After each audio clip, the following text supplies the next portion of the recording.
ஒரு வயதான நபர் தன்னுடைய மனைவி இறந்து போயிறாங்க. நீ இல்லாத உலகத்திலே அப்படின்னு இப்ப விஜய் டிவியில கூட என்னுடைய நண்பன் அதை பேசியிருந்தாங்க, ராகவேந்திரன்.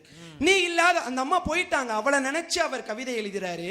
நீ இல்லாத உலகத்திலே பெயர்ந்து போன வீட்டை பழுது பார்ப்பதில் சிக்கல், தொழிலில் பண கஷ்டம், குழந்தை இல்லை என்று உறவுக்காரர்களின் வசவு, இப்படி மலை போல் தடைகள் வந்த போதும் பக்கத்தில் வந்து முந்தானையால் முகம் துடைத்து எல்லாம் சரியா போகும் விடுங்க என்று ஒற்றை வார்த்தை பீரங்கியால் எல்லா தடைகளையும் உடைத்தவளே என் கண்ணம்மா, எல்லாம் சரியா போய்விடும் என்று நீ மட்டும் தனியாய் போய்விட்டாயே. ஆறுதல் சொல்ல வீட்டுக்கு வரும் அனைவரும் என்னிடத்தில் சொல்கிறார்கள், மனம் விட்டு அழுங்கள் என்று. நீ இல்லாத உலகத்தில் நான் அழுது என்ன பயன்? நீ இல்லாத உலகத்தில் நான் அழுது என்ன பயன்? யாராவது உன்னிடத்தில் குழந்தை என்று கேட்டால் நீ ஆண் குழந்தை என்பாய், நான் பெண் குழந்தை என்பேன். நீயும் பொய் சொல்லியதில்லை, நானும் பொய் சொல்லியதில்லை. உனக்கு நானும் எனக்கு நீயும் குழந்தைகளாகத்தானே இருந்தோம். நீ இருக்கும் போது நீ கொடுத்த உணவெல்லாம் பிடித்த உணவாகவே இருந்தது. நீ இல்லாத இந்த உலகத்திலே பட்டினி மட்டுமே எனக்கு உணவாகி போனது.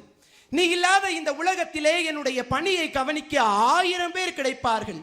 ஆனால் பரிவோடு செய்ய உன்னால் மட்டுமே முடியும், பரிவோடு செய்ய உன்னால் மட்டுமே முடியும். நீ ஒருத்தி இந்த வீட்டில் இருந்த போது வீடெல்லாம் உறவுக்காரர்கள் நிறைந்திருந்தது போல இருந்தது. இன்றைக்கு என்னை சுற்றி 1000 பேர் இருக்கிறார்கள். ஆனாலும் நான் அனாதையாகவே உணர்கின்றேன்.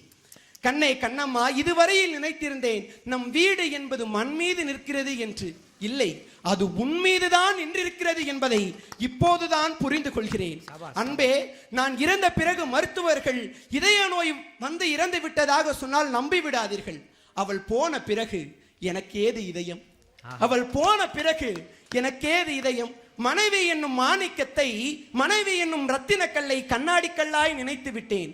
அவள் போன பிறகு அவளுடைய நினைவுகளால் திண்டாடுவதை விட அவள் இருக்கும் போதே அவள் விரும்பியபடி அவளை கொண்டாடுங்கள் என்று அவர் கவிதையை நிறைவு செய்திருந்தார் என்று சொன்னால், இந்த உருக்கம், இந்த நெருக்கம், இந்த உன்னதம் கணவன் மனைவி உறவுக்குள் தான் வந்தது.